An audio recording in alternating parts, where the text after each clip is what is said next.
Con el terremoto la Tierra se desplazó varios metros y aún lo sigue haciendo. No porque no se sientan réplicas, esto ya se acabó. En este momento las coordenadas no son precisas. Un proyecto de ingeniería que esté basado en coordenadas antiguas ya no tiene validez. La red geodésica hay que volver a medirla e incluso en el área afectada hay que reconstruirla. Tele 13 acompañó en terreno a geofísicos y geomensores para conocer cómo se miden los desplazamientos de la Tierra y cuál será su impacto.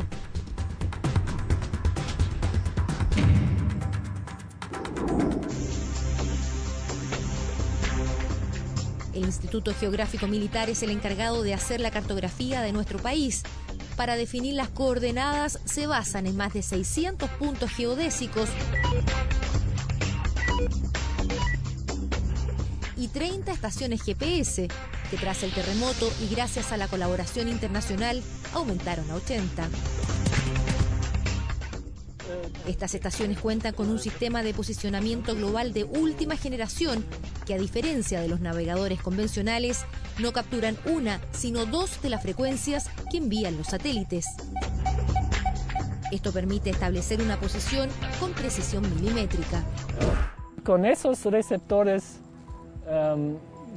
grabamos mucho más datos y mucho más tipo de datos que con el pequeño GPS. Toda la data que captura aquí este equipo, que va capturando datos cada un segundo y la va almacenando en la memoria, esta data se descarga y posteriormente en el centro de procesamiento del Instituto Geográfico Militar se procesa y podemos obtener nosotros posiciones con errores en torno a 1 milímetro.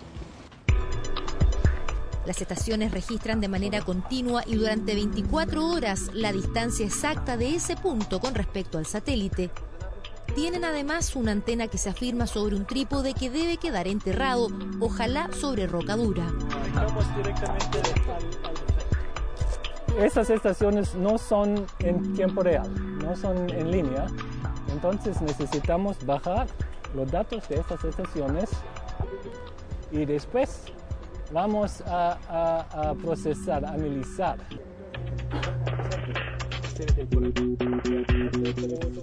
El análisis de estos datos es un proceso complejo que requiere el uso de software y programas computacionales altamente especializados. Los primeros resultados permitieron establecer que la Tierra se desplazó de manera horizontal hacia el suroeste, es decir, hacia el mar. En Santiago, la comuna de Peñalolén se desplazó 43 centímetros, Talca lo hizo 2,5 metros, Concepción 3 metros y lo más impresionante, Constitución saltó casi 5 metros. Todos estos movimientos fueron en sentido contrario al que normalmente se mueven las placas tectónicas. Esta energía se acumula durante terremotos comprimiéndose, es decir, Chile se contrae entre terremotos y durante el terremoto se expande. Entonces es como si estuviese, esa zona es como si estuviese respirando. Es como si Chile se estirase, Chile se agrandase en ancho. Las estaciones GPS están arrojando datos sorprendentes. Aunque no lo percibamos, la Tierra se sigue desplazando en un movimiento llamado posísmico, que podría durar un año. Concepción, durante el mes de marzo, se desplazó 3 centímetros diarios, aún en dirección hacia el suroeste. Por lo tanto, si nosotros sacamos esa cuenta, más o menos 1 metro se va a estar moviendo cada mes y eso va decreciendo a medida que se estabiliza este movimiento. El terremoto modificó los puntos que formaban la red geodésica nacional, a partir de la cual se levantan las obras de ingeniería. Muchas de las coordenadas ya no coinciden. Antes del sismo, los mapas certificados por el Instituto Geográfico Militar tenían una precisión de 2 centímetros. Hoy el margen de error es de casi 5 metros.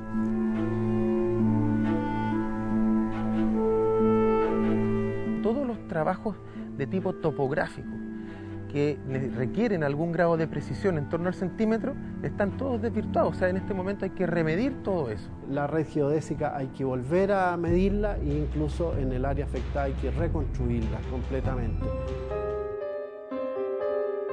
La situación preocupa a los ingenieros geomensores que advierten que los proyectos de ingeniería que requieren de gran precisión, como caminos, líneas eléctricas, gasoductos y planos reguladores, entre muchos otros, podrían verse afectados. Si un proyecto parte de Santiago y termina en Talca, en base a la situación anterior, en alguna parte van a faltar 2,5 metros. Un proyecto de ingeniería que esté basado en coordenadas antiguas, marca geodésica antigua, ya no tiene validez. No va a coincidir el proyecto con la realidad actual del terreno.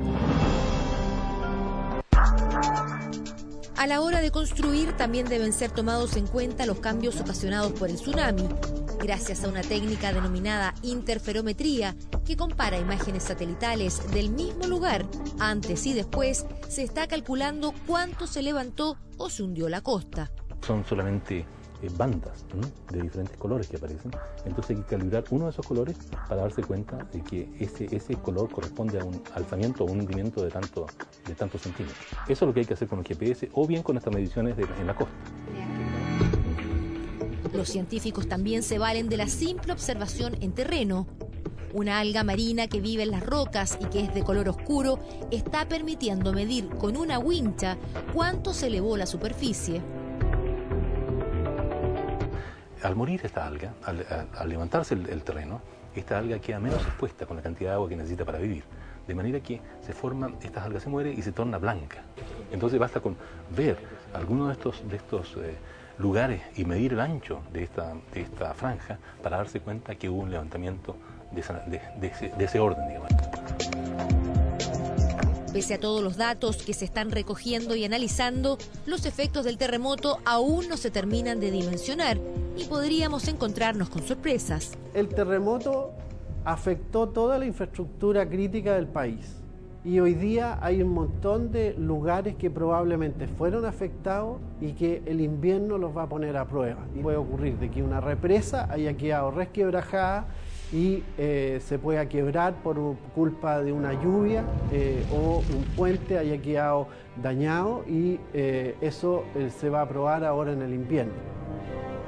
Rehacer la cartografía, volver a medir y tener en cuenta cómo cambió la Tierra pareciera una tarea titánica, pero es también una oportunidad para planificar mejor nuestro territorio.